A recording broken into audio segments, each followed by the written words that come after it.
સ્વામિનારાયણ સંપ્રદાયના આચાર્યએ ભક્તોને ટીંચી નાખવાની સલાહ આપી।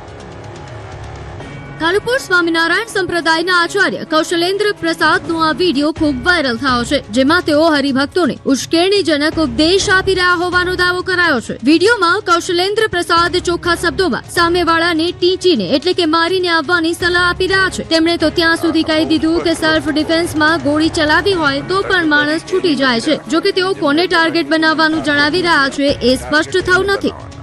કોઈ દિવસ ફરિયાદી નહીં છો, તોમતદાર થવું। તમે આજે સેલ્ફ ડિફેન્સમાં ગોળી ચલાવી દે તો છૂટી જાય છે માણસ। આ બહુ સ્પષ્ટ વસ્તુ કહું છું, અને તકેદારી એની નથી રાખવાની। જેમ મેં પહેલાં કીધું ને એમ ટાર્ગેટ નથી, આપણે ટાર્ગેટ એને બનાવવાના છે, અને ફરિયાદ મારા પાસે આવી જોઈએ કે તમે ટીચીને આવ્યા છો અને ટીચજો, હું છૂટ આપું છું। આ તરફ હિન્દુ સંત જ્યોતિનાથ મહારાજે કૌશલેન્દ્ર પ્રસાદના નિવેદનને વખોડી કાઢ્યું। તેમણે કહ્યું કે આ પ્રકારની ગુંડાગીરીવાળી ભાષા સ્વીકાર્ય નથી। પહેલા ઘર સંભાળો પછી જગત સંભાળવાની વાત કરજો।